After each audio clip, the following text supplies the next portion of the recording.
Hey, welcome everyone. So yeah, we're finally getting to the exciting stuff.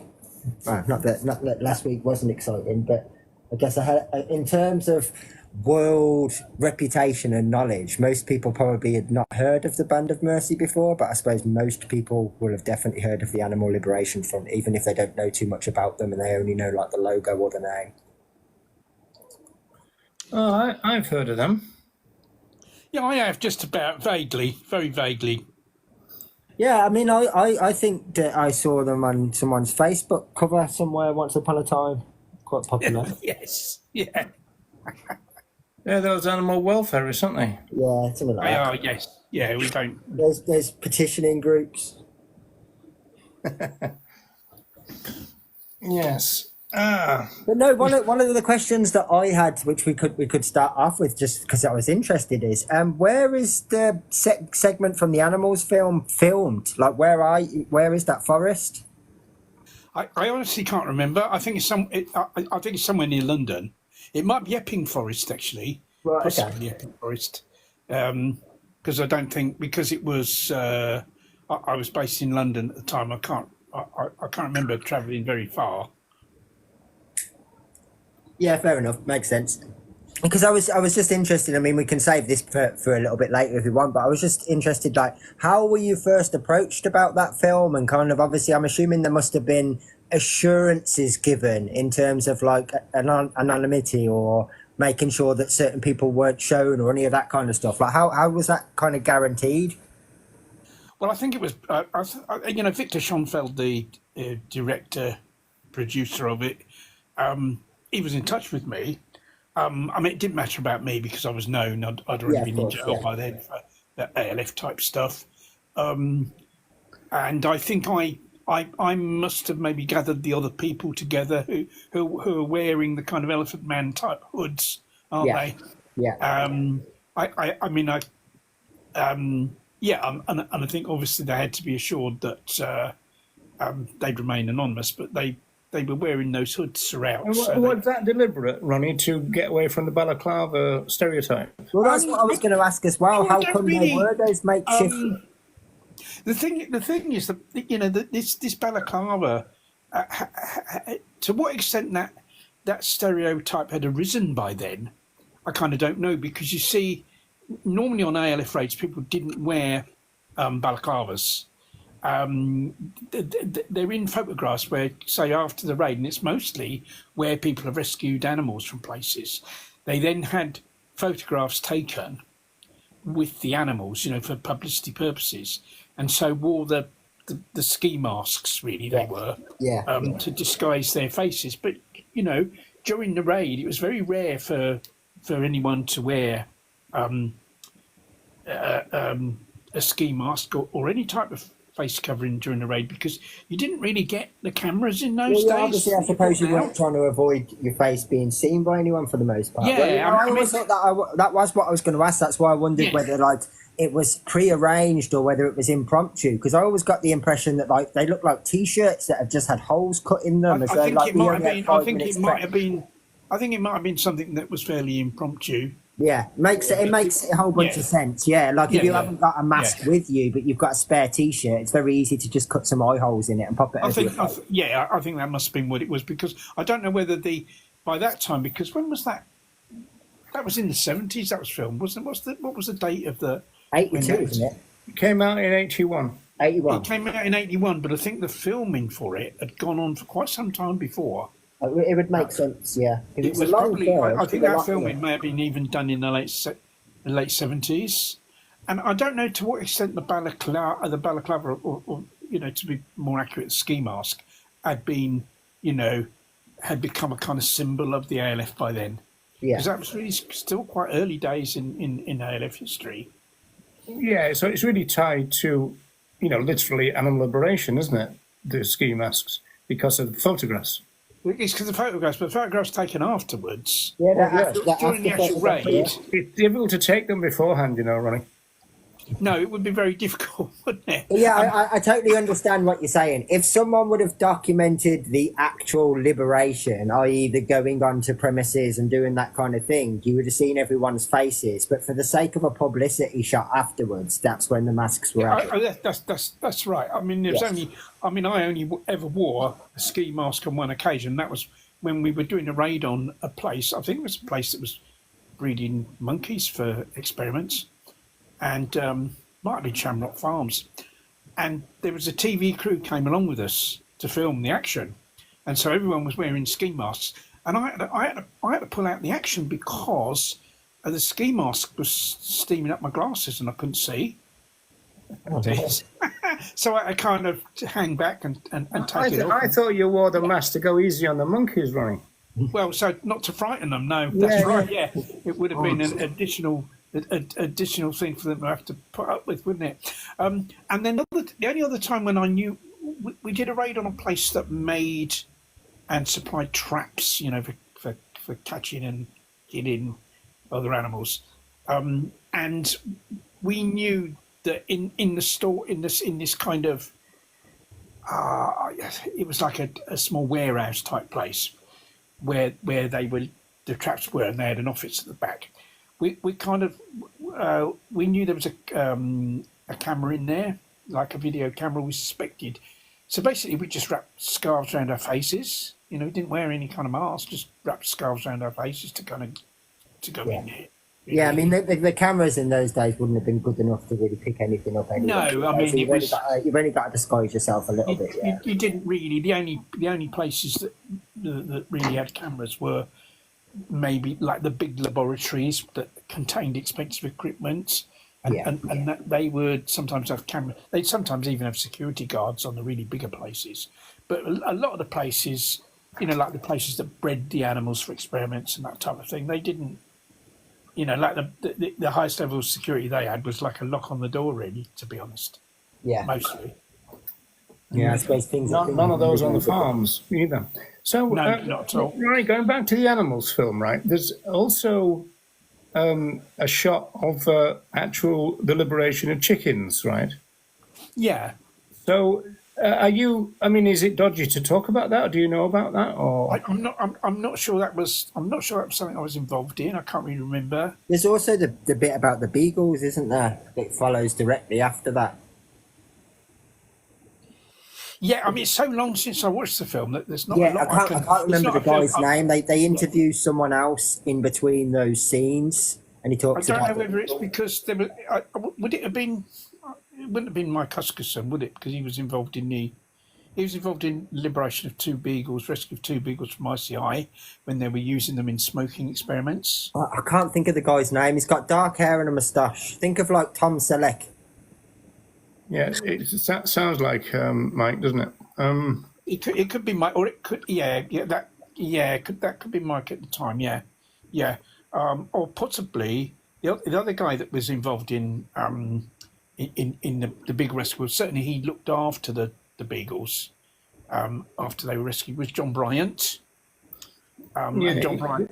He had a moustache too, didn't he? He had a moustache as well, and at the time Oh, he said, he looked after the guinea pigs and the beagles. Did he have like a big place then? Well, no. I mean, He's getting smaller all the time, Andy. I think he was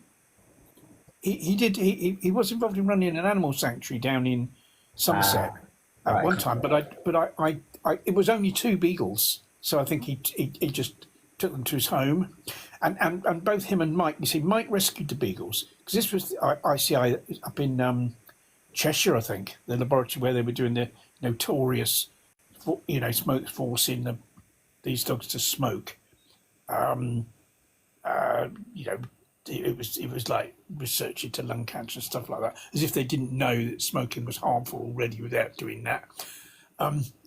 But Mike rescued a couple of the dogs, and John looked after them. They both prosecuted. They both faced charges, but the charges were dropped because I think ICI didn't want the adverse publicity of the court case. So yeah, and is that in the animals film then, Andy? I can't remember that bit. Yeah, absolutely, absolutely. I'm just literally trying to find it right now to confirm who it is because I've just cut that bit out to put the because before we did the show, I've literally just posted that clip that we're discussing, but I cut that particular section out. So I can't remember what his name was without reopening it. And that actually happened while I was actually serving a prison sentence at the time for, you know, Band of Mercy activities. And Band of Mercy was a precursor to the ALF. And I was in jail, and that really lifted my spirits when I you know opened the newspaper. There's an article about these beagles being rescued. You were in and out of jail like a fiddler's elbow, Ronnie. I kind of was in those days, yeah. I want to ask you a question about the policy and whether there's because I've got Steve Best or the Nocella Best Terrorists and Freedom Fighters book in front of me. On page 8, it's got something reprinted from the ALF Primer, it was called. So I think there might be interest in this because there might be a distinct difference between the approach of the ALF in North America and the one in Britain. Because I remember there being 3 policies. But here, they're talking about 4. So the first one is to liberate animals from places of abuse, i.e. laboratories, factory farms, fur farms, etc., and place them in good homes where they may live out their natural lives free from suffering. Some good language there, Andy. Second, to inflict economic damage on those who profit from the misery and exploitation of animals. Third, to reveal the horror and atrocities committed against animals behind locked doors by performing non-violent direct actions and liberations. Oh, it's 5 actually. 4, to take all necessary precautions against harming any animal, human or non-human. And then 5th, any group of people who are vegetarians or vegans and who carry out actions according to ALF guidelines have the right to regard themselves as part of the ALF. So I'd say that's a North American thing, wouldn't you? What they've done is they've combined. They've made 5 because they've combined 3 of them into one. They were pretty much the same principles as we had, except that they've split it up further because the description of the type of action that the ALF would carry out, rescuing animals, causing damage, and that kind of thing, was just in 1 for us. And the other 2, like taking care and people being vegetarians and vegans, were 2 and 3. If you see what I mean, and that's the but I don't remember in the guidelines that I knew. There wasn't any mention of vegetarians and vegans and all that. It was rescuing our fellow animals, causing economic sabotage, and that was the language used as well. So rather than just damage, and also making sure that no one was harmed. Yeah, but I mean there was a kind of principle or a kind of understanding that anyone that did that type of action could call themselves the ALF. Oh, yeah, I realise that. What I'm saying is in terms of what I always understood as the policy of the ALF, it was those 3. So this one's got 5. You're talking about combining a couple, and then you've got the vegetarian and vegan thing. 3, yeah. But that wasn't part of what I knew. So there was obviously a few flying around, I suppose. There probably was. Well, the ALF was that type of an organisation, wasn't it? It wasn't there wasn't a hierarchy. There wasn't anyone there kind of telling people what to do. So there probably would be variations on these things. But it's a non-organisation, really, isn't it? Yeah, I mean, the ALF was really the description of a type of action, really. That's what it was, rather than an actual kind of organisation in a sense. Yeah, there's a quote on the Font of Knowledge Wikipedia from can I find it? This is good radio. Where is it? I can't find this guy I've just found the part again. He's got glasses as well as a moustache, but it doesn't name him. It actually says in the subtitles "man," which is really helpful. Yeah, that sounds more like Mike than John. Sounds more like Mike if he's got glasses. Yeah, he's definitely got glasses. Yeah. Yeah. Is he quite well spoken? Yes. Yeah, that sounds like Mike. Although John was quite well spoken as well. But no, Can you see my camera? There you go. That's Mike. Yeah, it's Mike Luskerson. Yeah. Yeah, that part, basically, you've got the clip of you guys walking in the woods and then you speaking, and then it's broken up with the chicken liberation, and then the beagles like intermingled, and then he speaks, and then it Yes. goes back to you. Yeah. Yeah.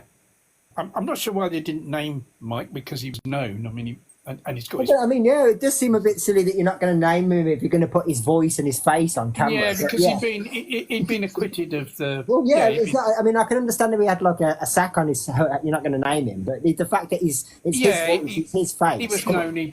He'd been on trial. The charges had been dropped against him. It wasn't any risk. As long as he didn't reveal anything extra that he might have done, if it was just about the beagles, then that was already known about.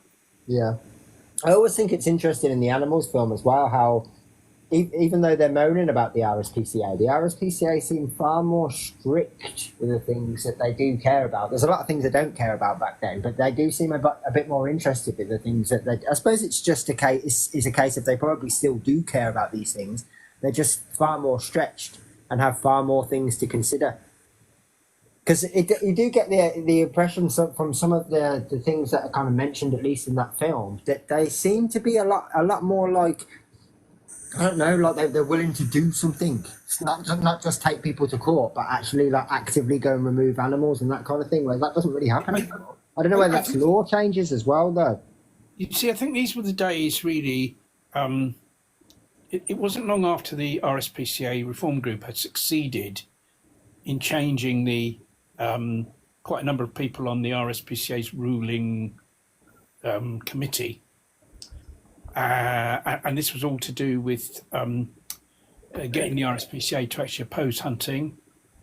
And so there would have been some quite radical people on their ruling committee at the time. And I think John Bryant may well have been one of them.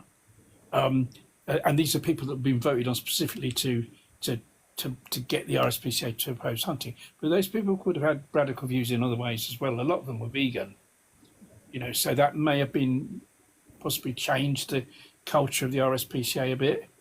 Yeah, makes sense. That's why they ended up being a big conflict about trying to get the Queen booted off being the patron, right? Oh yes, that's right. And I mean the RSPCA during the time of the reform group when the attempts were being made successful in the end to get the RSPCA to oppose hunting, there'd be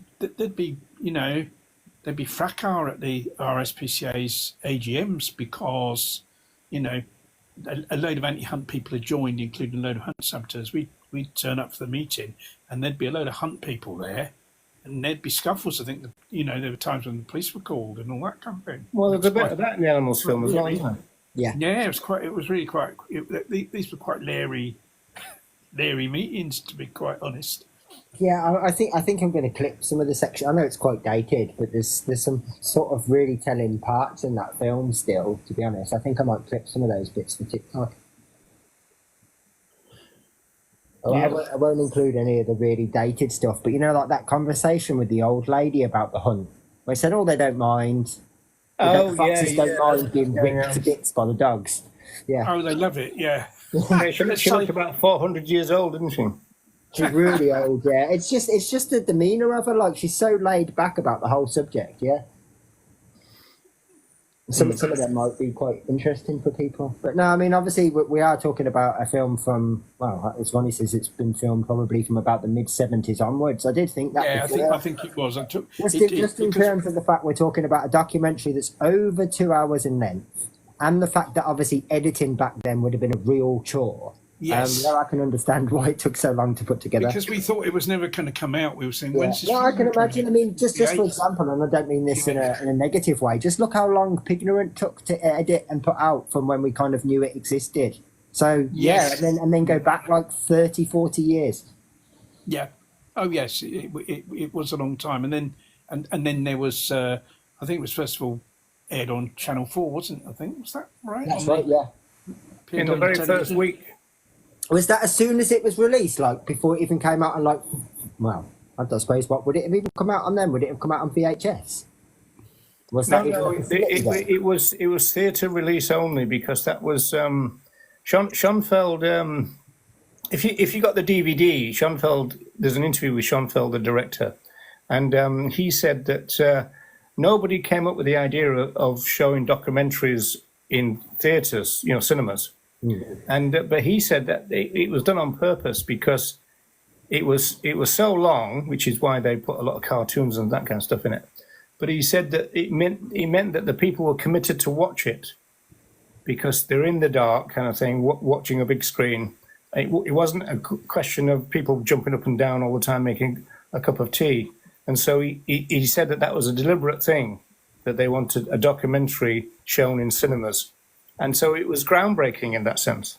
Yeah, and in fairness, he does a very good job with it, if that was the idea, because it does, although there are a few like weird little bits, interim bits with like the McDonald's little cartoons and stuff like that, and it kind of keeps you watching still. It fills that time fine. Yeah, but the McDonald's things were to break up the gore, That's what I'm saying. It's not a distraction at all from the subject. It's just kind of like interesting information that you wouldn't necessarily think about. So I think he's done it really well. I wish there was a kind of updated version done in a similar way. Because it goes through things and from a kind of different perspective to most of the modern day sort of documentaries, doesn't it? Well, going back to the ALF, Ronnie. So you come out of prison again. You're thinking that I think the story is you're thinking that everything will have died down, but there's more interest than ever in the Band of Mercy. And that's right. Yeah. Yeah, and then was it your idea to change the name, or how did that go? Well, it kind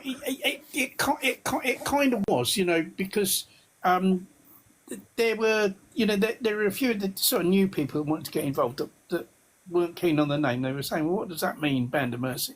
Sounds like a religious organisation, it's a really strange name.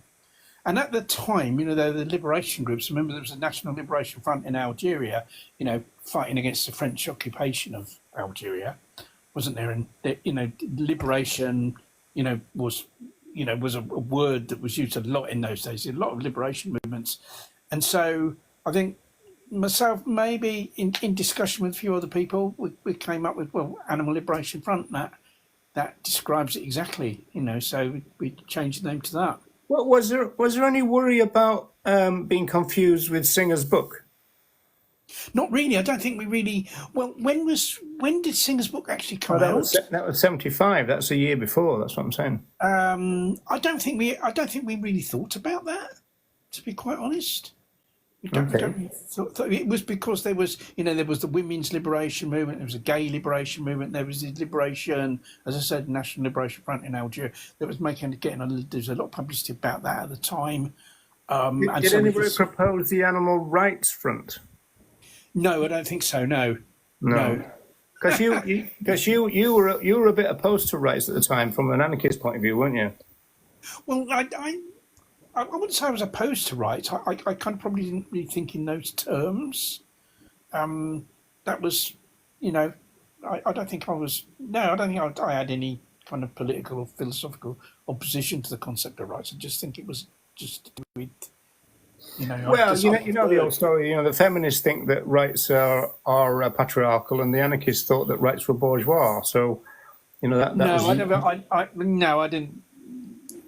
I kind of didn't really get into that way of thinking. It was just that liberation seemed kind of more appropriate, really. Yeah, and how popular was Animal Liberation, the book, like from when it first came out?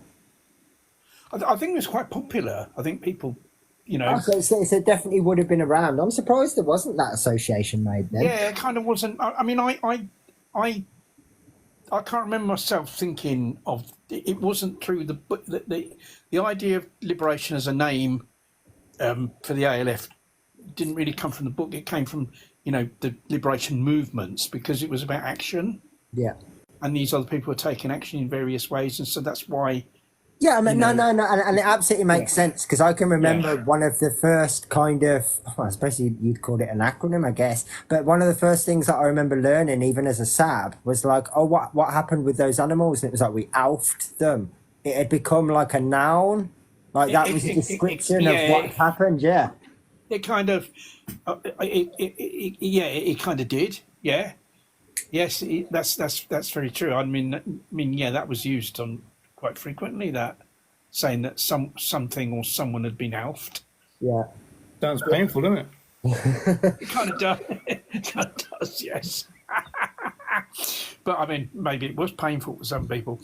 But yes, that's right. And it kind of, it really took off then, because what had happened was there'd been this big intake of people into the Hunt Sabs. I don't know whether the film, the Open Door documentary about the Hunt Sabs had been screened. What year was the Hunt Sabs one?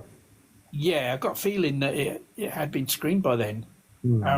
I don't know what date that was. I know the Vegan Society one was 76, wasn't it? Yeah. Yeah. I think that one was first, wasn't it? Before I think it, the Hunt Sabs one might have been first. Yeah. And so there was a lot that led to like a big membership increase in Hunt Sabs, and there was all these young people that were kind of newly into the Hunt Sabs, all very keen, to be active, and they kind of wanted to do. I was really surprised at the number of people. It's great when the youngsters join, isn't it, Ronnie? Because they're always a bit more radical than the old timers, and they can keep you on their toes, don't they? Well, I think they kind of didn't have the constraints that older people have. I mean, older people gather responsibility, don't they, upon them, and these were people in Well, I think another difference is as well, most of them haven't yet learned the consequences of their actions, and so they're still got that little bit of bravado and confidence and all that sort of stuff too, haven't they? Yeah, that's right as well, and because the demographic really of the what you might call the animal rights movement in those days, people that were campaigning, people protesting, and that was much younger than today. Yeah. There was it was kind of mostly really people in their teens and 20s, whereas now it's a lot older, and there are very few young people involved now in general. Yeah, and that's another thing that's pretty well represented in the Animals film. Pretty much all the groups they speak to, you can see that the vast majority of these people are much younger than what the average people are today. Yeah, that's right. And I've seen pictures of. Yeah, but hang on a minute though. Whenever anybody says on Facebook, "How long have you been vegan?" Everybody's 4, 5, 6, 3 months. I mean, there's a lot of. There's a lot of young. I think if you look at the demographic of people becoming vegan, that's young, but they're not becoming activists. Yeah, absolutely. That's the difference. And this was and a lot of people back in those days who became activists weren't vegan. They got involved in Hunt Sabs, and they weren't vegan, and then a lot of them became veganized by vegans that were already involved in those groups. One thing that's interesting when you think about the time of the birth of the ALF, 1976. So you've got 1975, the book Animal Liberation, in which Singer says that he can't really see a moral objection to free-range egg production, right? Then you've got the ALF, which was the kind of militant thing, which was a year later. And then a year later from the ALF, you've got the birth of Animal Aid.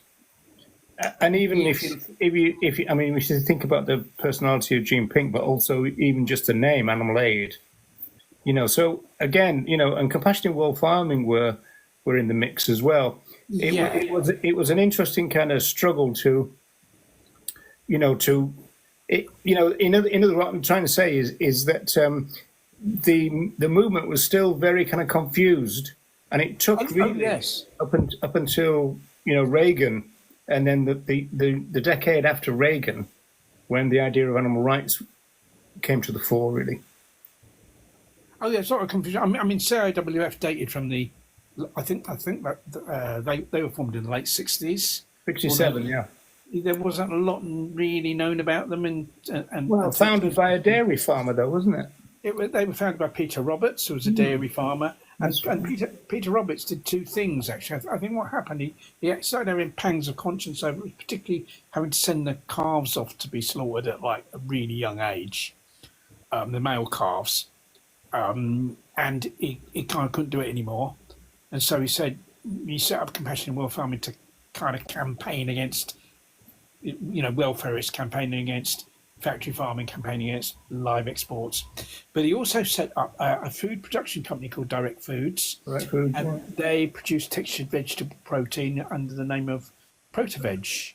And it started off with these soya chunks and soya mince in various flavours.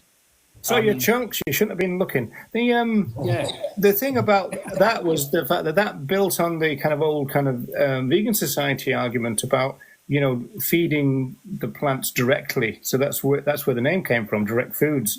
You're not passing through the body of our fellow animals first. It's also kind of like, I mean, as much as I know all the welfare stuff is problematic, it's also kind of like a solution to the problem rather than just a criticism as well, isn't it? It's also like, we'll eat this instead. Rather than just saying, you can't do this anymore, there's already a working alternative that's there. And these products were suitable for vegans, although Peter Roberts himself remained a vegetarian. That's really strange, considering it was the act of, they're taking the calves away. That continued to perpetuate that very industry. I was very disappointed with Peter Roberts on. I think I only met him a couple of times, but what happened was there was this television program up in Newcastle. It was on the kind of regional ITV, I think it was, in Newcastle. And it was basically, they gathered together a load of people that were animal advocates, campaigning on various issues to do with animals. And also a lot of people involved in oppressing animals in one way or another, like farmers and, fur traders and all that. And it was one of these where they put everyone in a big theatre. And kind of they want a big argument. Yeah, it's all mixed. I did one of those. I'll tell my Newcastle story after yours, Ronnie. Yeah. And what happened was I went, myself and a couple of other guys that were involved in the ALF, we were all vegan. We got invited up there. And basically what happened, we stayed at this hotel. Everyone got put up in this hotel in Newcastle. We went up there. We did the show in the evening and stayed the night. And then it was all paid for by the TV company. And then we had breakfast the next morning. And so there was three of us sat at the table and we had our soya milk. We brought soya milk with us. And I remember the person that was waiting at the table, she was very interested in the soya milk. She was asking us about it. We were talking about veganism with her. And, we got cereal. We made sure the cereal was vegan. We had the cereal, put the soya milk on it. Peter Roberts came and said, is it all right if I join you? And we said, yeah, because, have a seat, Peter, join us. So we started chatting to him, and he had cereal. And we said to him, well, would you like some of this soy milk, Peter, on your cereal? He said, oh, no, I'll have this. And he poured the out of the jug of the cow's milk on his cereal. So we'd actually offered him soy milk, but he still chose the cow's milk. And I was very disappointed in him for that, to be quite honest. Yeah, but why would you? Because the point is, with Compassion World Farming, I mean, just think of the name, right? If things gone back to extensive farming instead of intensive farming, they'd be quite happy. Oh, their job would be done, and also live exports had ended. Their job would be done. Like, I suppose they think, if their job's done, because they've sort of ended some live exports. Yeah, because I mean, let's face it, Ronnie. You could speculate about the vegan movement now. If factory farming was abolished, how many modern day vegans are going to go job done? Because that's the worry. Because isn't it, factory farming?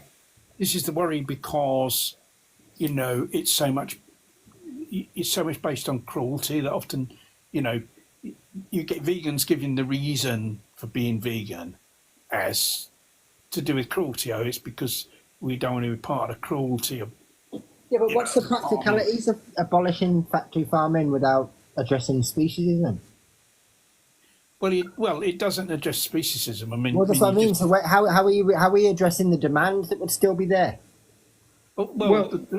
It'd go back to the idea of being all free range and everything. Yeah, but we know that there's not the space or the resources to do that. So surely what they'd actually do is they'd just rename it from factory farming to be like, I don't know, industrialized food creation.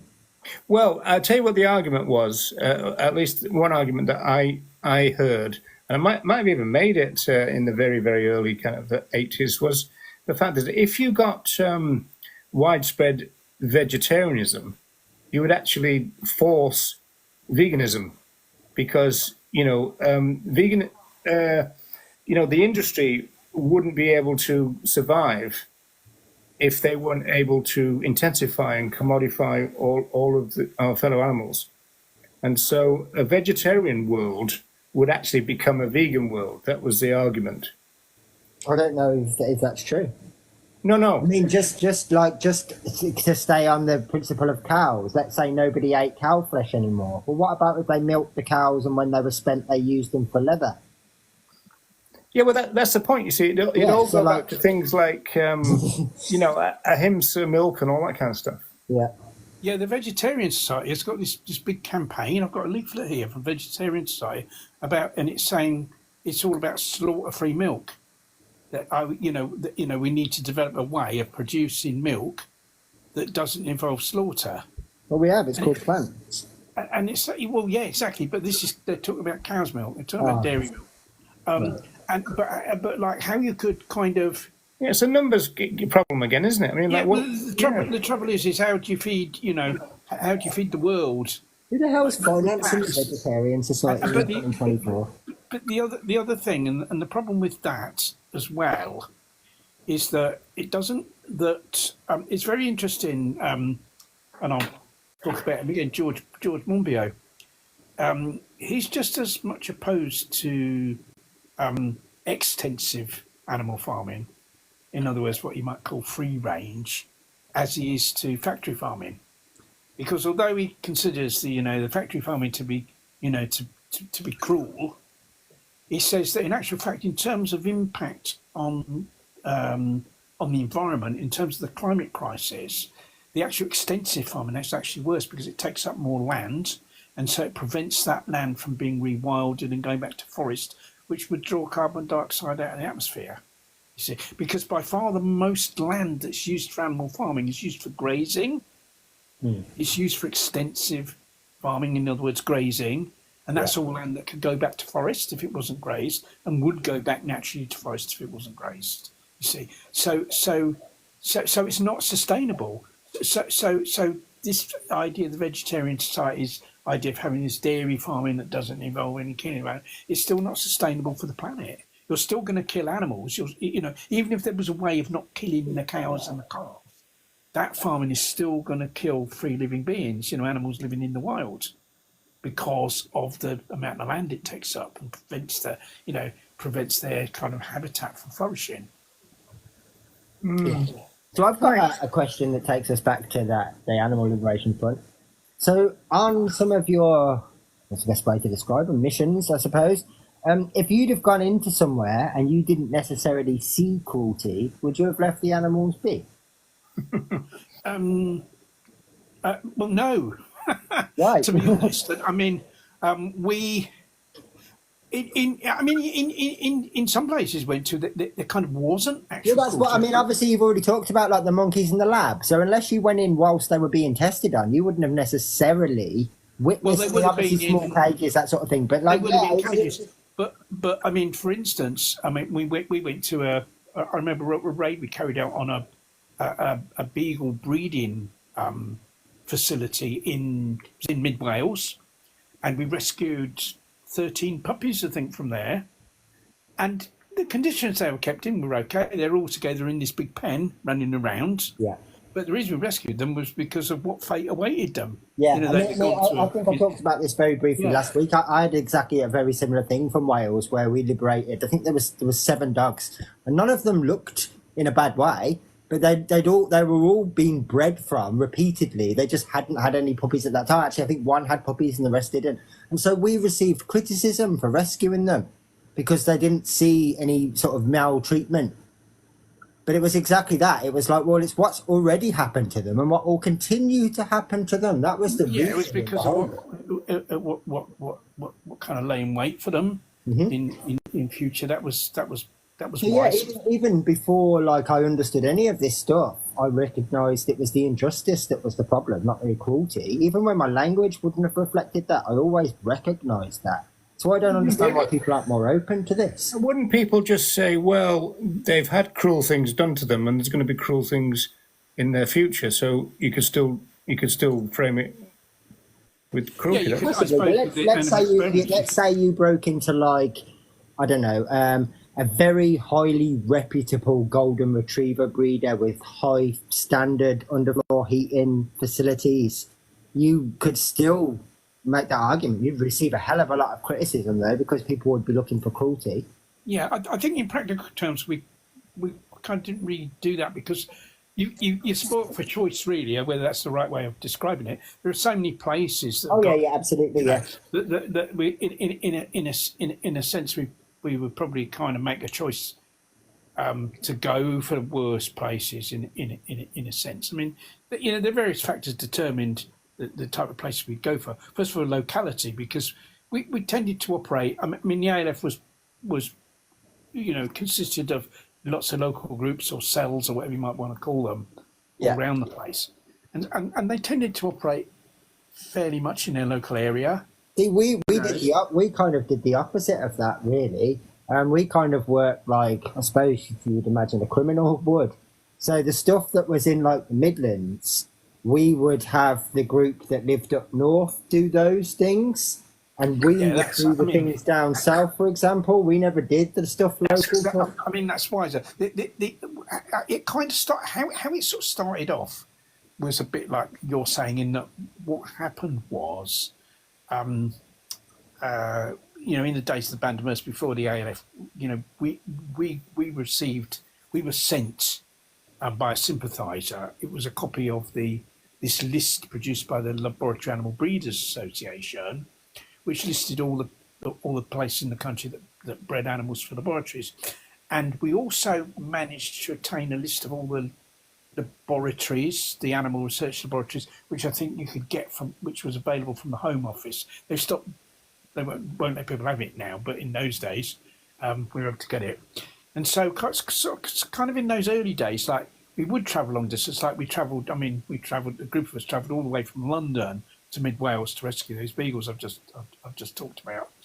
But I think I kind of a little bit later on, I remember when I was involved in an ALF group that was based in North London, we would tend to kind of very often go for fairly local targets where we could kind of travel and suss the place out, and it didn't take too long to get there.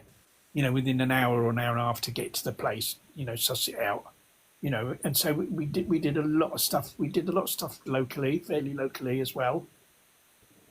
Yeah.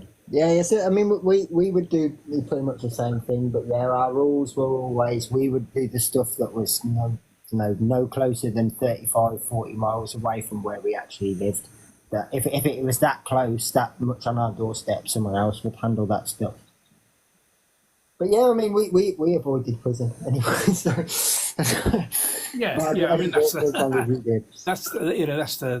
But no, so I've got two more questions. One is there a funny story at any point that you can add in? But more seriously than that, was there ever a time where there was like a failure or something that kind of still bothers you that you didn't do or didn't do well enough, or something that you still regret about that time? Well, yeah. I mean, the times I got arrested, it's obviously through an error. In hindsight, could have been avoided. I mean, the first time I was arrested, this was during the days of the Band of Mercy. I think I talked about probably in our previous show, which was a breeding place for small animals. For laboratories, and that near Bicester in Oxfordshire, where we got in the back of the place, and there was the guy that was with me sort of crept up to the front and came out and said, "Oh, there's a security guard in the building." Well, if we'd left then, as soon as we knew there was a security guard, then we would have got away. But we stayed there and thought, let's see what we can do at the rear of the premises. But this guy somehow became suspicious that something wasn't right, and he had this because there was being raids. These raids were taking place on places like that. He had this special alarm button installed that he pressed, and it kind of went to the police station, and then the police all came. He didn't even. I don't think he even had to phone them. I think in the evidence of the court case, he just pressed this button, and I think they'd done that. I think the reason these places like that didn't normally have any security, and I think they started putting them in because of because places like that had been raided previously. So that was a mistake we made by kind of not just leaving straight away. And then I mean the second time I got arrested was for it was a raid on a place in southwest London, in Surrey, I think it was, that bred mice for laboratories, and a group of us went there and we caused some damage, and we rescued about 120 mice, and I took those mice back to where I lived because I'd only just moved, and I didn't think the police knew my new address. But the next day, the police turned up. They'd found out where I'd lived, and so of course, if I hadn't taken those mice home and they'd gone somewhere else, then once again I wouldn't have been arrested for that. So, you kind of, it's always through some sort of mistake that you make. Well, normally anyway, that leads to arrest. Of course, I would have done things differently had I known that in advance. Yeah, obviously, yeah. Yeah, trial and error, I suppose, in a way. Yeah, I mean, it kind of is. I mean, most of the stuff we did back then, you couldn't really do it now and get away with. All the times I got away with stuff, most of those times I wouldn't have got away with it now because you've got the CCTV and you've got increased security and you've got all that now in the digital age, that it kind of makes. I mean, there was.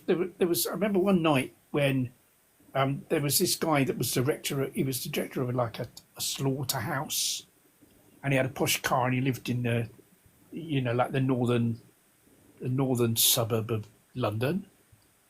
And myself and a friend, we drove from kind of more or less, sort of central, sort of fairly central London. We drove out to, suburbs of London to, and our aim was to damage his car. And on the way, my friend had a catapult, and we collected all these little stones. And on the way to this guy's house, and on the way back, we catapulted. I think there's about 85 different shops, fur shops, fishmongers, butcher shops, gun shops. Just all the way, because it was like in London, everything's joined up, and it's just like one long high street of shops all the way, and all the way back. Now you'd do one of those and you'd be caught because you'd be on camera. You'd never ever be able to do anything like that. Yeah, that's true. We've got 9 minutes. Have you got a ALF story, Roger? Well, I've got one about that. Well, I've got a couple about the press office. One was that you were saying about that people tended to go a distance from themselves, in terms of don't pee on your doorstep kind of thing. But that wouldn't apply for the press office. And so when I used to live in a place called Speke, which is Liverpool 24, there used to be a fur farm near a place called Speke Hall, which was a tourist attraction. And me and my partner was always wanting to go and have a look at it. So we were coming back from Liverpool one day, and we thought, shall we drop off and have a look at this fur farm, see if we could see anything? And so we did. We went up onto this mound and looking over, and we couldn't really see much at all. And we kind of like, oh, okay. Yeah, that was a bit of a no-show. So we go back home, and I switched the answer phone on, and there was a message from an ALF cell saying that they'd raided that fur farm. But we didn't know, right? And so we then had to do our usual thing about contacting the press. And I was just thinking, so weird, if we'd have been caught there, they'd have thought we'd have returned to the scene of the crime, and it was completely innocent, but just a total coincidence. So we got in touch with the press, and the fur farmer and the police were claiming that it was a rabbit farm, that 100 of the rabbits had been killed by the ALF. And so I knew I had a good relationship with some of the journalists in Liverpool, and so we said through the journalists, okay, well, let's go to the fur farm and show us the dead ones, right? And they said, the farmer said, oh, no, they're not dead, they're blind. They've blinded them. And so the journalist said, okay, well, we'll come and have a look at the blind ones. And then the police said, no, this is a crime scene now, so you're not allowed, kind of thing. So it was obviously a load of baloney, Yeah. They were just saying that, right? Just to make it look bad, because this was the time, I suppose it's mid 80s now. So this is a time when the press coverage has started to change and become a bit more negative in a way. And then the other one was my kind of Newcastle story, which was I did the same program as you, but a few years later, Ronnie, in Newcastle, when they did that thing about having a hodgepodge of people in the studio.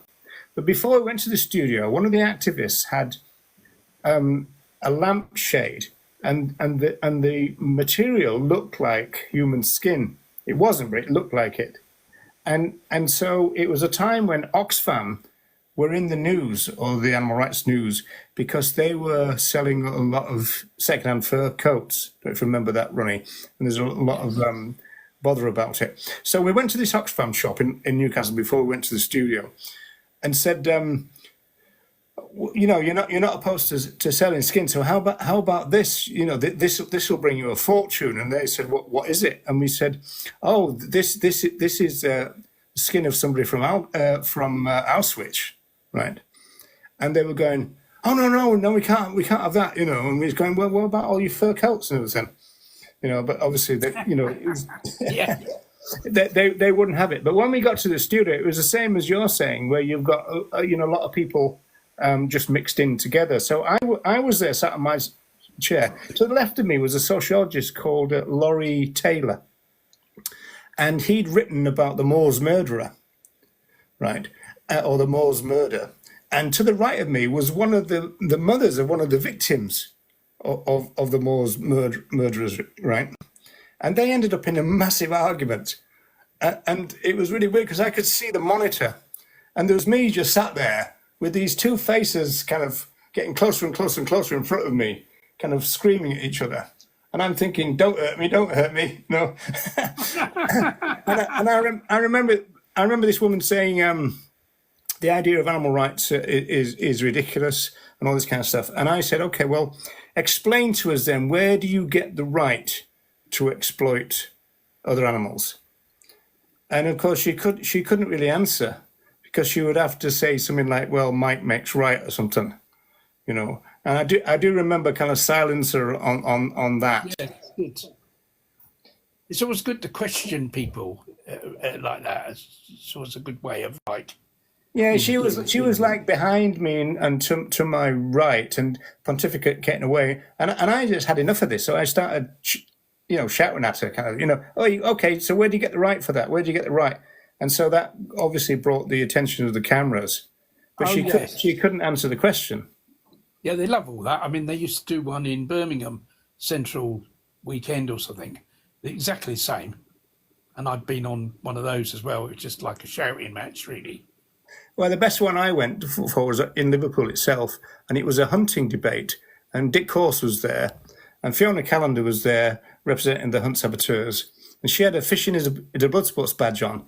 And Dick Corse was trying to get her to take it off, because it was an embarrassment for the league, because they weren't opposed to fishing, whereas the HSA hunt saboteurs were. And so Fiona was going, should I take it off? Should I take it off? And we were going, no. I mean, you're speaking on behalf of the HSA. You've got a policy against fishing. If it causes any embarrassing for the league, that's their problem, kind of thing, right? Yeah. And so again, it was one of these things where everybody was higgledy-piggledy, and I was just behind, on this kind of rake behind this hunter, and So when he was talking, you could just see his face, and a bit of my body kind of thing, but out of shot. And I know the guy, he kind of was talking about his hunting experiences and all that, and he goes, "Of course, for me, what I am," he said, and I leant forward and I said, "A murdering bastard." and if you look, and so, but he was the one in shot, right? And so all you could see in terms of the what was going out, what was being transmitted, was he was going, "Well, what I am," and then he goes, "No, I'm not. I'm not a murdering bastard," and all this kind of stuff, right? And he started shouting at me, and I just went quiet, as though he just kind of had some kind of fit, That sounds very good. Yeah, that sounds very good. I don't know whether they do those programs anymore like that, but they were very popular back then. Yeah, there used to be a Kilroy type thing, didn't they, and all that. Oh yes, all of that sort of stuff. Yeah. Yeah, what was that program there was a morning TV show, wasn't it? That had Ed in the crowd and a farmer. That's the only one I can remember of recent times, anything like that. Yeah, it was. I can't remember he was like a guy who was like a TV presenter, but he's also a DJ, I think. Mike somebody or something like that. Yeah, it's when Ed was talking to the abattoir owner. Yeah. Yeah, there's nothing I really like that anymore. Well, question time. The only question I've actually genuinely seen though was for you, Ronnie, which is, what is your favourite breakfast cereal? Yeah, I saw that. My favourite breakfast cereal. Well, I often have muesli for breakfast now. I don't really have, because a lot of this breakfast cereals, they're not really nutritious. They've got added vitamins in them and that, but they're not really nutritious. I prefer muesli, and I'll kind of make up my own. I get some oats, and then I'll crush up some nuts and put them in, and some seeds, and a bit of I sometimes grate half an apple into it, and then some plant milk on it. And what I do is I'll do it the night before, and keep it in the fridge overnight so that it's soaked, because it's meant to be soaked, really, muesli. Not meant to kind of just make it and eat it. It's better if it's soaked. So that's what I do. That's what I do very often. You go persona. You go detailed. Yeah, I was when I was part of the radicalisation of the BWV. Kim Stallwood was telling me about his breakfast, and he was saying that what he would do is he'd get muesli, put milk, soy milk on it, let it kind of stew overnight, and then in the morning he would cut up a banana, and then he would fry it all. Fry the muesli. Yeah. And he said it was the best thing ever. I've never heard of that. I don't know. I've never tried it. I don't know whether I'm not going to try that. That sounds. No, I'm not. I don't know how much. Hang on, doesn't that kind of defy the point in soaking it though? No, well, I think it was the fact that made it all moist, which will mean it'll take the frying without being burnt, I suppose. Oh, I guess yeah. You probably have to be careful not to put too much of the soy milk on it, because it would have to be fair. It'd have to be moist, but not like soaked in it. If you see what, not like moist but not wet. Not moist, but yeah, exactly. So it must have been very, very careful about how much you put on. But that's really weird, isn't it? That is. Yeah, that is a bit weird, and that's a lot of effort as well. To be fair. I mean, bananas. I mean, I've had battered bananas and stuff like that before now, and that can be quite nice. But fried muesli, no, I don't really. That's not a euphemism, is it, Ronnie? What, battered bananas? Yeah. Yeah, it sounds quite painful, doesn't it? That. Yeah. Here's a question in the chat. Well, it's not a question; it's a statement, really, by Jesus is Lord. Hello, I've been vegan since birth. I've always had a problem with those kind of statements, because I think it tends to put the emphasis on veganism being a diet. Yes. The thing is that because veganism is philosophy, and obviously the diet, avoiding animal products is a very big part of that philosophy, a very big part of kind of adhering to that philosophy, because it's a philosophy that if someone isn't able to understand, you know what that philosophy is, they can't really be vegan. It's like someone saying, "I've been a Marxist since birth." Well, how can you be if you don't know? Well, As a have baby, you ever wouldn't seen know. that claim that everyone is born vegan? Have you ever heard I that? see that. I see that claim all the time. Yeah. Yeah, yeah. Well, it can't. You know, it's like people saying, "I've got a vegan dog." Well, where in actual fact, you know, the accurate statement would be, I've got a dog that I feed a vegan-friendly diet to.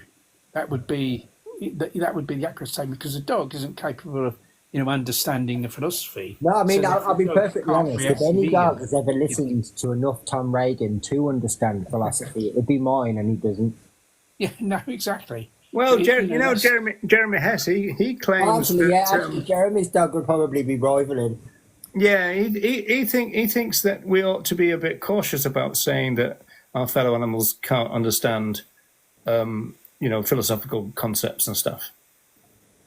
I mean, we do know that they can be altruistic, and we do know that they will help each other. And it used to be that the animal behaviorists used to claim that they wouldn't help each other, and particularly they wouldn't help someone of another species. And yet we know that they do. Yeah, oh, yeah, but they that do. that doesn't necessarily negate an understanding of philosophy, though. That could just be No, like, I know that. Yeah. yeah, But I also think the understanding of philosophy doesn't have to be anything complicated. It can be, you can have a fairly young child say, you know, I don't think animals should be harmed. I don't think people should, you know, you know, you know, should hurt other animals or something like that. You can have a child that kind of sort of understands that in a simple way, can't you? If you see yeah, what I mean. absolutely. I mean, I explained it to my youngest. There's unfairness for the most part. He Yes. doesn't really understand the concept of injustice, but he absolutely understands the concept of fair and unfair. So that's Yes, kind of yeah. like, yeah, Yeah, That's that's what right, we yeah. used to do. We back in Dublin, we got a whole series of school talks, but they were for really small children.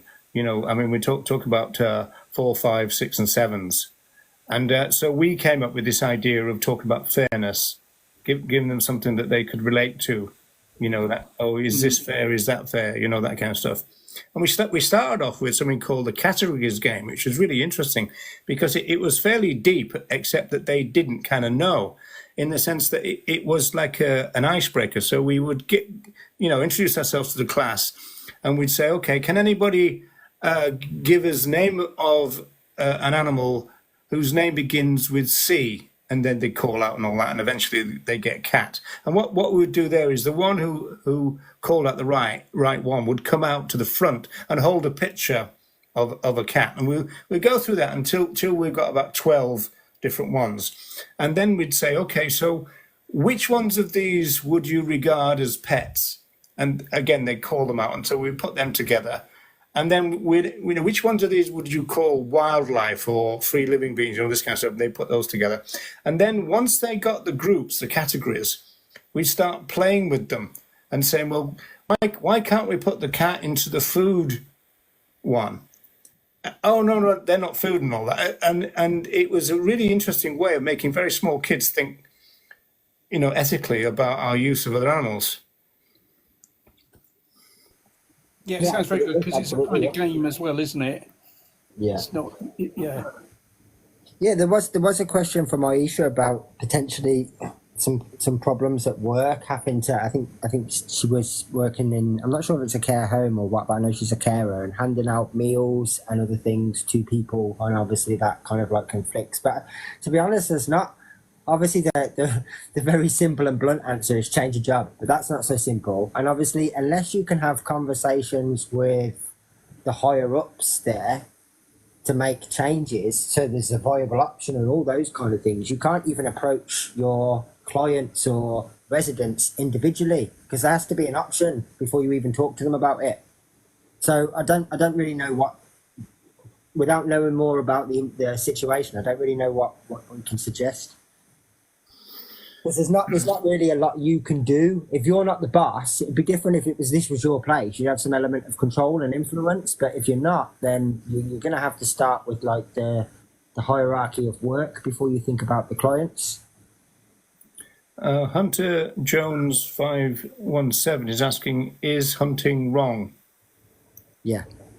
Well, yes, if you want a quick answer. Yeah, it's I mean, why? You know, why are they killing the other animals?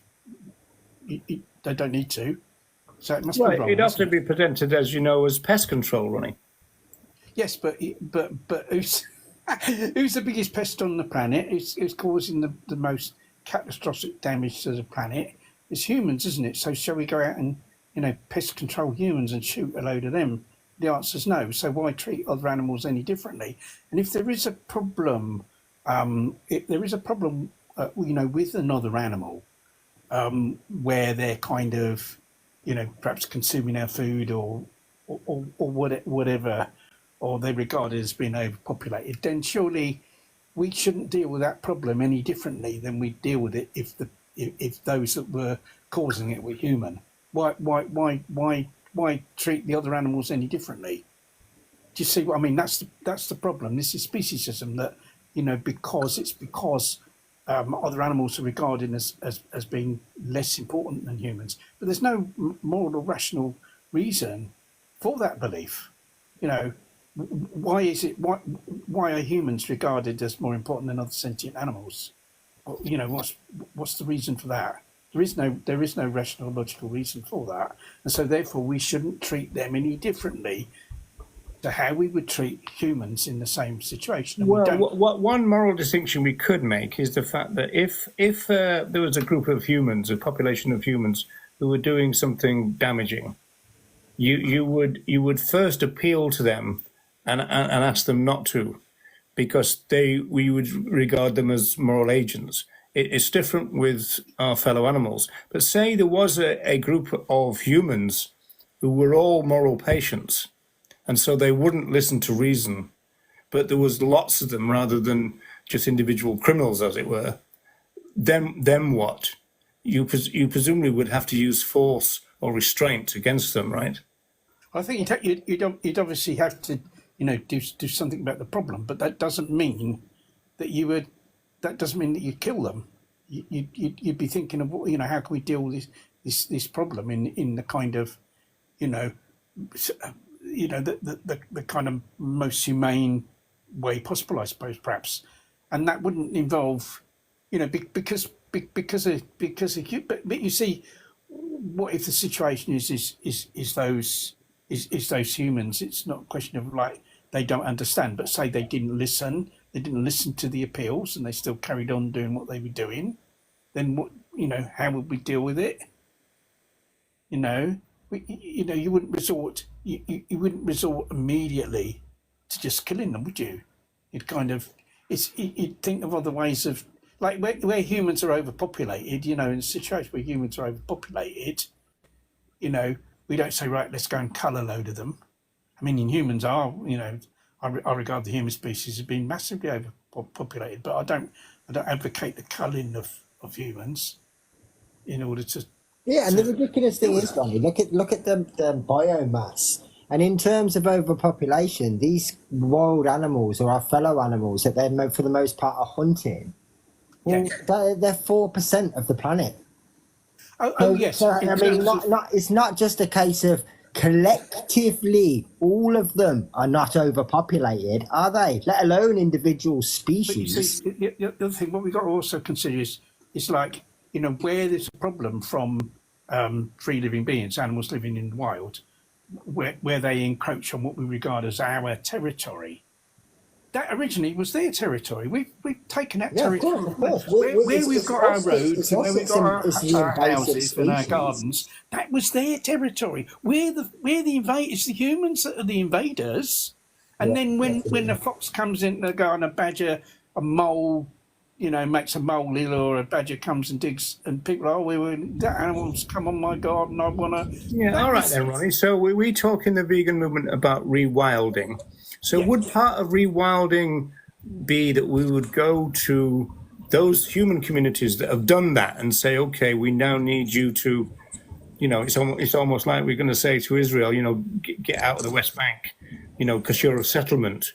So if there's a human settlement on non-human land, as it were, so to speak, then the solution then is for the humans to move out again, right?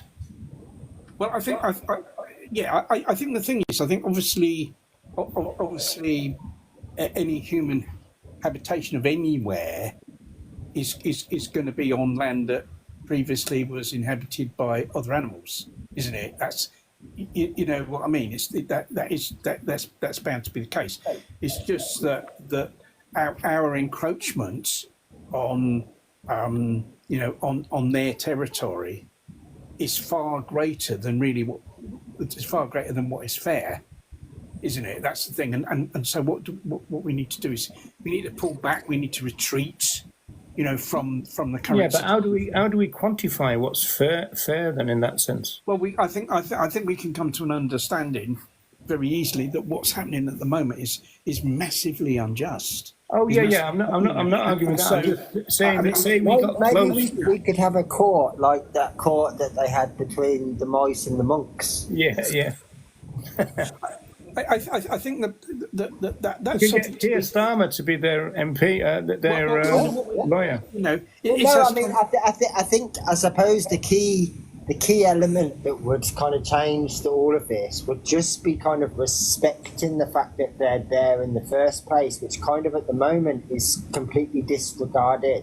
Yes, because immediately people want to say they all see the solution as like killing these animals. Yeah, and we reach for the gun, don't we? And we reach for the poison. That's the first thing we do. There's no real effort. Whereas, really, it's the humans that's on their territory, or humans have done things to their. Yeah, that's right. So that's the advantage, isn't it? If, say, we rule that out morally, we would then have to become very creative with how we interact with our fellow animals, then, wouldn't it?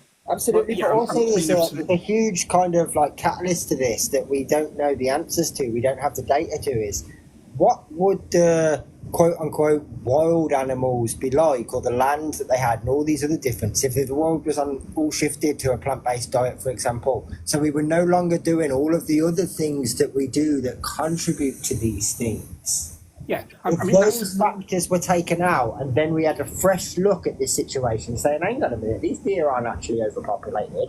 They were just underhabitated, if you want to look at it. And it didn't have enough room and enough resources to sustain them because we took it. Yeah, but Andy, to play devil's advocate, right, is if we were in the process of rewilding, it's not as though if someone comes into your cabbage patch and wants to have a meal, you wouldn't be able to reason with them and say, well, look, we've created loads of space, it's only 5 miles down the road, you go down there, and so you still have conflict, wouldn't you? Yeah, of course, but obviously for the first time ever, we would look at sort of, violence-free resolutions. So just for example, in the cabbage patch, if I'm going to grow 1,000 cabbages here, why not just grow an extra 20 at the very edge of my land so that the deer or whomever don't need to come? Or we build a fence initially or whatever. So we start putting in countermeasures that don't involve a gun or a knife. Yeah, we wouldn't. You see if the guy next door was coming in my garden and nicking my cabbages. Yeah. Then would your first operation, Ronnie, to pull that rifle out? No, and quite rightly, I'd be prosecuted for doing that. Yeah, imagine a world where instead of, for example, we have got cabbage patches and there's a deer or a rabbit that comes into the cabbage patch, and instead of thinking, oh, you fucker, they're mine, thinking, you must be hungry, have some. That's the world that I want to live in. Not this world where we think that's ours and you don't. Are there any kids in those cabbage patches, Andy? You see, once again, what this all comes down really to vegan education, to vegan outreach. Because basically, if we were the ones that ran the show, the vegans, we would solve these problems. We would sit down and we would put measures in place, solve these problems. I'm sure it's like a respectful and understanding person. If you did see your neighbour right now taken from your cabbage patch, you'd be thinking, well, why are they in that situation? Why can't they feed themselves? Why do they need to come and take from me? So you'd be looking at what the source of that problem was and trying to rectify it. I mean, it's kind of like that's what we definitely could have. Well, And yeah, then you could but maybe even teach your neighbour to grow their own cabbages, for example, and they'd not only be able to feed themselves, but you've taught them something and they're no longer taken from you. Like, these are the resolutions we could come to. yeah, I mean, whatever the reason, the human was stealing my cabbages, even if it was just like because they were just a total arse and just didn't want to buy any cabbages from the shop, then it would be totally wrong for me to use lethal force Yeah, against them. but the real argument, Ronnie, is if there was 1,000 of them doing it. Well, even if there's 1,000 of doing it, it still wouldn't be. We would still need to sort out another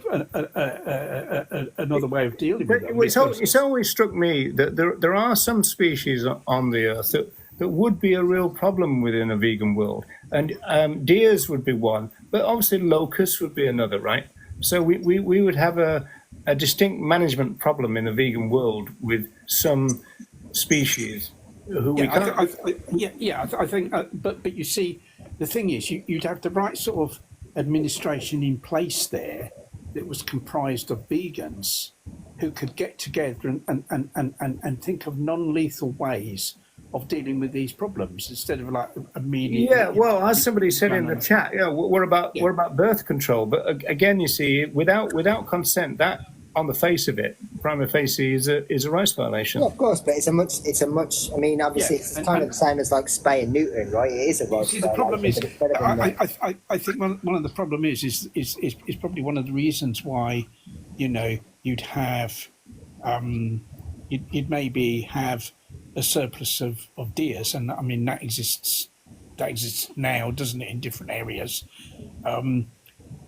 where you even have organisations that are supposed to protect, free living beings like the Wildlife Trust and the Woodland Trust that actually have culling programs, and they'll kill deers because deers are like. But they call it management, don't they? They call it Yeah, it's a very nice word for management, isn't it? For killing, but what they'll do is they immediately reach for the gun. They immediately say, "Oh well, these deers are eating this," are kind of browsing on these young saplings, or they're disrupting the habitat of other animals that we kind of want to protect and all that. And so, but it's not, but why? Well, why reach for the gun? There's other ways, like contraception can be used in these situations, can't it? Another non-lethal methods of dealing with the problem. It's just that they can't be asked to do that. Yeah, it's just because or don't want to spend the money, right? That's usually the reasoning as well. Well, it's usually they don't want to spend money the that they don't brain want to spend. power, isn't it? So if we had a shifting mentality, we wouldn't have such reluctance to put that time in and to spend the money. That would be such a key difference. If you were to say, right, you can't, the killing of them is like totally, you just can't do it. Then they'd be forced to think of other ways of dealing with it. I mean, just for example, if from tomorrow there was a law against taking the life of a deer, for example, or a fox, or anyone else in any circumstances, you'd see all of a sudden these people can afford these high fences, or they can afford these particular methods overnight. It's never been a question of they can't do it. It's a question of their motives and their intentions. So if we had a shift in mentality where people actually looked at these things, if it did cost a little bit of extra money, or it did take a little bit of extra time, it wouldn't matter, because it would be the right thing to do. In the same way that when people have their first children, if it does cost a little bit of extra money and time to safe-proof the house, to child-proof the house, you do it because you know what's coming. So, like, you do it because the motive is there. So, like, if we had a complete shift in mentality and people all of a sudden started thinking, well, no, these other animals do live here, we do have to consider them. So, like, how can we best manage this situation? Oh, I knew I went wrong when I became a parent. I kind of scattered razor blades about me. Yeah, left open fires around and stuff like that. Right, yeah. Exactly. It's just because these animals are regarded as lesser. They're regarded as lesser than humans, and so that they. The massive problem of the overpopulation of humans on the earth and the harm that humans do is, no one suggests a solution that's going like colour to shoot a load of humans. But when that is other animals, then that's the first thing that many people think of. And it's See, all to do. this really is where Tom Reagan comes in with this idea that we need people of goodwill to come together, Yeah. because when Yeah. So you, the when problem you with talk that, to the farmers, problem with that, Roger, is there's less of them now than ever. yeah, no, but when you can find them, like you have when you were talking to the combine people, or when you have when you talked to some reasonable farmers, they were going, oh, well, vertical farming won't work. And then you talk it through for 10 minutes, and they're going, well, actually, that's the way it works, isn't it? You know, that they do shift. True.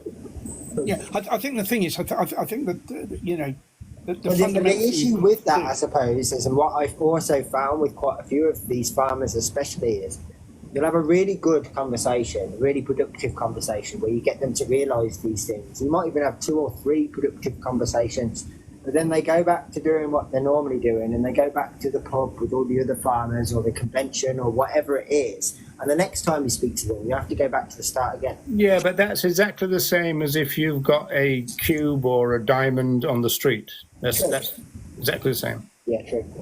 Yeah, but going back to that, I mean, how we get to a situation where people of goodwill can come together, and we have to create more vegans. We have to educate a lot more people to become vegan, and so that we become the predominant kind of force in society, so to speak.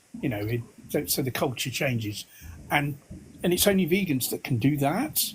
It's only vegans can do that education, and the problem we face at the moment is far too few vegans are actually involved in outreach and that. And if we're ever going to, obtain what I would call an animal liberationist society, a lot more vegans have got to become involved in outreach. Otherwise, that's not going to happen. Did you feel the professionalism there, Andy, when Ronnie looks at the clock and thinks, "Oh, there's only 5 minutes left, so we better move into the whole yeah. stuff." But that's the core. That's the core to to us obtaining the sort of world we want to see. That's the fundamental. That's the fundamental thing that has to happen, and unless that happens, then all this talk is going to go nowhere, is it? That's the thing. That's the practical solution to all of it, isn't it? Well, I suppose one obstacle is that, I mean, look around the world at the moment, and kind of jaw is not working too well, even in human affairs, is it? Well, it's not, but you see, whether that kind of happens at a fundamental enough level, because what we're talking about is like, you're trying to change the mindset of ordinary people. You're trying to get people to think radically differently about, about other animals, about the conditions of existence on the planet, and where humans fit into that, and the fact that we shouldn't be, dominate the world like we do, and these things. And you're educating ordinary people, but that's the way it all really comes from. Yeah, well, I agree with that. And of course, a really interesting parallel and case there, again, is Palestine, because you've got one side of that conflict, shall we call it, who doesn't see the others as human. And so we've got the issue of there's one side who diminish the moral status of the other. Yes, and that's how and therefore they've got carte blanche to like blow them up and destroy them, and so of course, that if there was like overwhelming massive opposition to that in Israel, it wouldn't be happening. I mean, there is some opposition, and certainly not Israeli support the genocide that's going on in Palestine. They don't. I mean, there's been some massive demos in Israel. Yeah, we hear itself. very little about that. But you see, if you had even more people than that opposed what was happening, it wouldn't happen. It just wouldn't happen. And so, in a sense, this saying that we get the leaders we deserve, so to speak. What we've got to remember is all these people are voted in. They're voted in by ordinary people, even when they're not voted in. They couldn't do what they do if there was like a considerable resistance from ordinary people to what they're doing. And so changing ordinary people is really kind of key to everything. Yeah, it's like going back to your prison days, because I mean, prisons are run on consent. I mean, if there wasn't consent from the prisoners, they wouldn't function, would they? Oh no, because there's far more prisoners than there are prison officers, and so you've got a small number of prison officers controlling a large number of prisoners. And so, yes, I mean it does kind of operate on consent. Yes.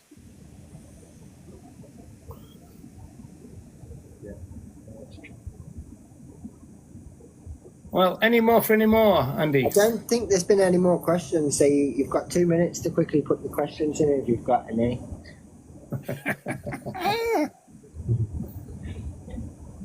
So where are we up to now in terms of the time, in terms of years, the date? Well, it depends if you've got any more kind of ALF stuff that you want to talk about next week. Otherwise, we can shift back to kind of, well, I suppose it would be the early 60s with the Vegan Society. Oh, there was a question that I did see, which was kind of like, how do we see the vegan future, as it were, or... Oh, yeah, I saw that one as well, yeah, absolutely. Yeah, development in the movement for the future, how's it gonna go? I mean, I've got to admit, I'm a bit pessimistic at the moment myself. I mean, my main kind of concern is the lack of is really the lack of vegans involved in outreach.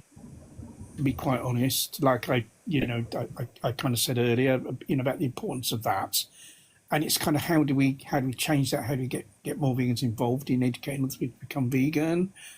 And there wouldn't be much value in getting loads and loads of people doing vegan education based on cruelty, though, would there, Ronnie? Well, no, you see, because once again, we're talking about two sides of the same coin, aren't we? That, in other words, we're wanting to educate other people to become vegan, but also we need to educate vegans to understand what veganism really means, and a lot of them kind of aren't really getting that right. So there's two types of education to be done, one outside of the vegan community and one within the vegan community as well at the same time. Do you think the vegan community has got space to have different versions of what veganism is? Well, it kind of seems to have. It seems to have space to have that, because that that's kind of that's really kind of what's happening, isn't it? But I think it's really important that people that vegans understand kind of what it really means, and that. Well, again, you could have a community thing. I mean, like, there's a couple of examples. For example, Tobias Leonhardt, at one point, he called himself veganish.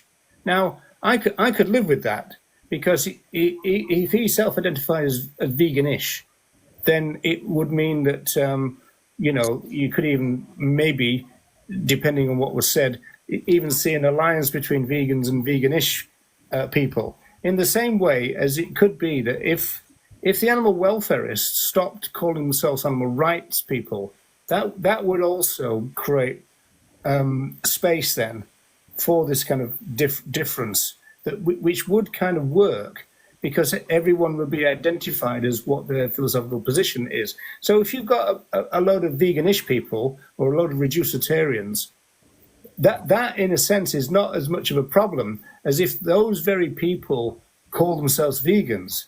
That's the thing that creates it. It's like saying we've got some plant-based people, we've got some vegans.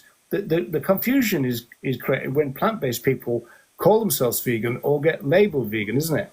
Agreed. Oh, that's right. Yeah, and that's the problem. And I think it's because a lot of people who regard themselves as vegan don't really understand what veganism really is.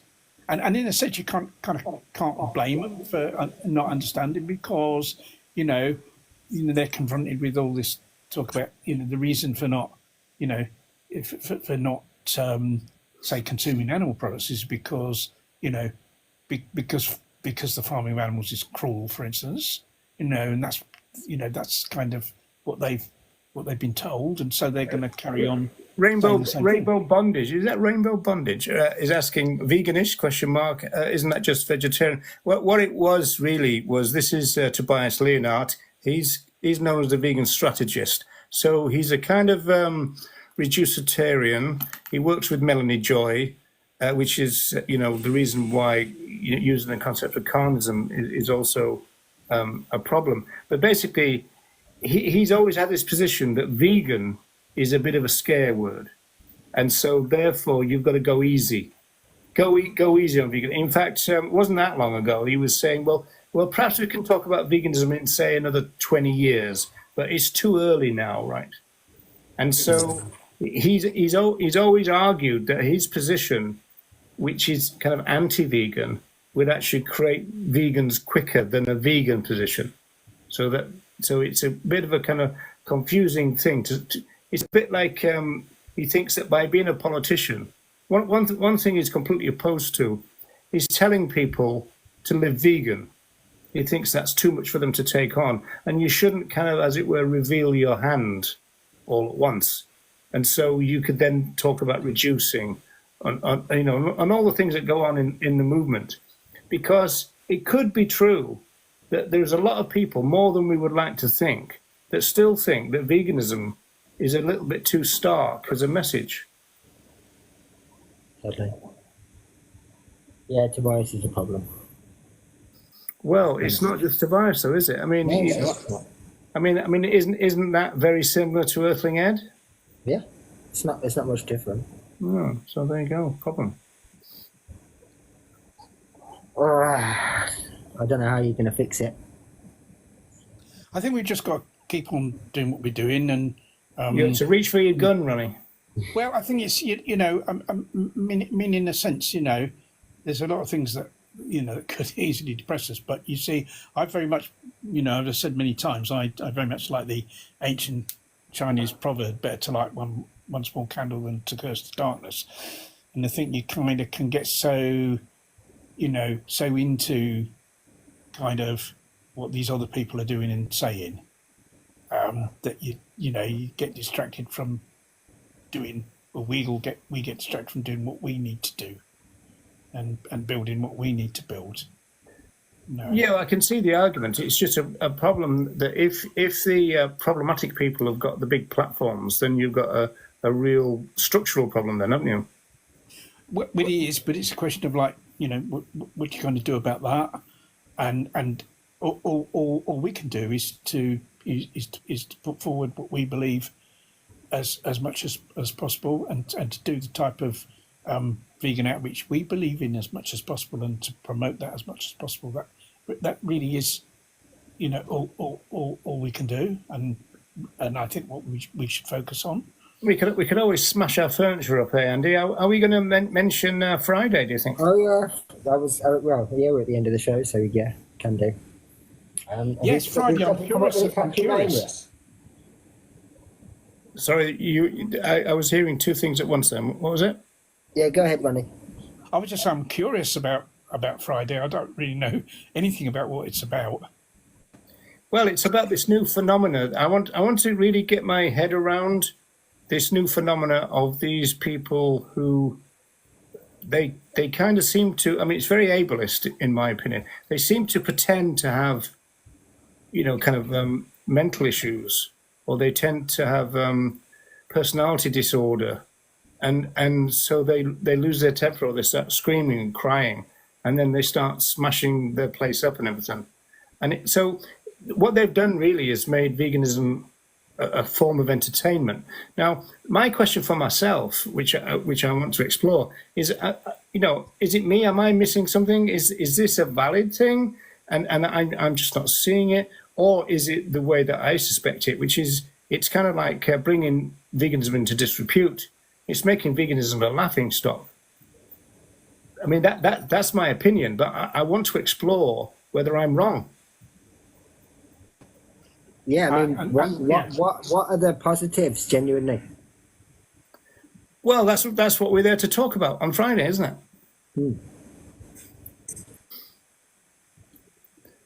So that's the show, Ronnie. So you might not want to join now. I don't know. No, I'd still be interested in joining. Yeah, it's. I've got some examples for people who don't know, and a lot of people on the StreamYard won't know what we talk about. Maybe a lot of people in this audience now won't know. It's a very kind of peculiar form of outreach, even if Andy, you can call it a form of outreach. You see, even that is a bit mysterious to me. Yeah, it's. I mean, I don't want to sort of go into it too much before Friday's show, but yeah, I mean, pretty much every aspect of positivity that you can bring to the table, I can challenge. So there isn't any gain. There's lots of like little things you can try and twist as gains, but they don't outweigh the negatives.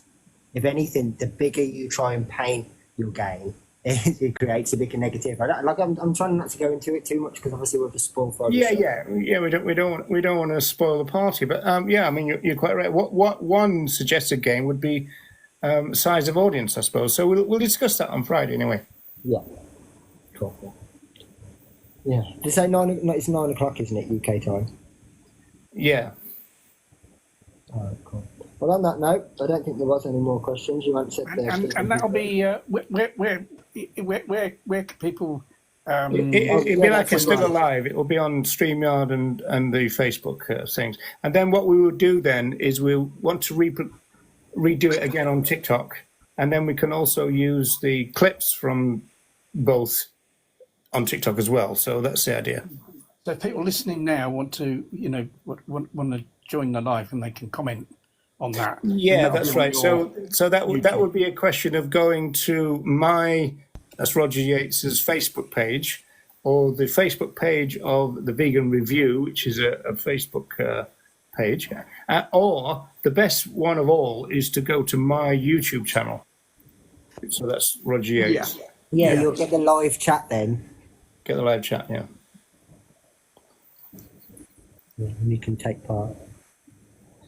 But yeah, and then for people who are really into TikTok and that, we'll probably try and do it again on TikTok. Yeah, because I think there'll be. It's just standard kind of like laziness and whatever, but you'll get some people that won't move across to YouTube. So. Yeah, and then we also might do it as an open mic. We haven't quite decided on that, but we could do it, at least open it up for people to... We could do like a discussion first and then open it up afterwards. I think there's more chance of one of those individuals joining us on a TikTok panel than on a YouTube one. Yeah, I see it as a bit of an expose because it's such a shocking phenomena for me. Which that's what kind of makes me think I must be missing something here. Yeah. No, you're not. It is what it is. Right, that's it then. No, you're not. That's it. End of story. No, I mean, I've explored it a couple of times from the various options, and I've listened to all the arguments that everybody's put forward, including all three of the real kind of current individuals, and I mean the creator of all this fucking nonsense, which is the vegan teacher. I've heard all their arguments, and I can challenge every single one of them, and I'm more than happy to. None of them is the good worth it, if you want to look at it that way. Every single time, the negative outweighs any positive. And there's always another one as well, Andy, which I've got a clip of another one. So I think we've got about 4 now doing this. Yeah. Exactly. Yeah, and it's all essentially come from her. But yeah, so I mean, other than the personal benefits, right? There is never ever a positive. It's always a negative. And the more they try and build it up. So if you've got 1 million followers or 1,000 followers, the more you build your numbers up and the more you inflate your figures, the worse it is, because the more people you're selling this shit to. So there's no win. There's only loss. Are you being a bit unkind? I mean, I'm not a fan, but are you being a bit unkind to the vegan teacher? Because I mean, she didn't smash the place up, did she? And so no, but this is where it comes from. No, I'm not being unkind. I mean, we've had various discussions, and she knows full well what I think about her. I mean, I've told her. So like, no, I think I'm being very kind, to be honest. I haven't swore. Did she give you detention after that? She's tried to give me a detention a few times. A Chinese burn. I think the thing that she doesn't like me the most is that I've never been intimidated by her, and I'll always say something in reply. Whereas I think a lot of people don't do that. They're kind of just like, well, she's massive, just leave her to it. And it's just like, well, no. No. So that's where I think it comes from, the whole idea of a gimmick, the whole idea of, these things. I mean, it's not her that does the smashing up part. No, that's like an evolution, I guess. Which also is that's another interesting. problem of this thing, right? And the more people that start doing it, the more it's going to evolve into something even worse potentially. Yeah, which is hard to believe in a way. Yeah, true. But yeah, on that positive note, we'll see you on Friday at 9 o'clock. And yeah, take care. Thanks so much, guys. As always, brilliant. And thank you, chat. Enjoy your evenings and your nights. Yeah, and your cheers, days. Andy. Cheers, Ronnie. Okay, folks. Take care. Bye-bye, then. Bye.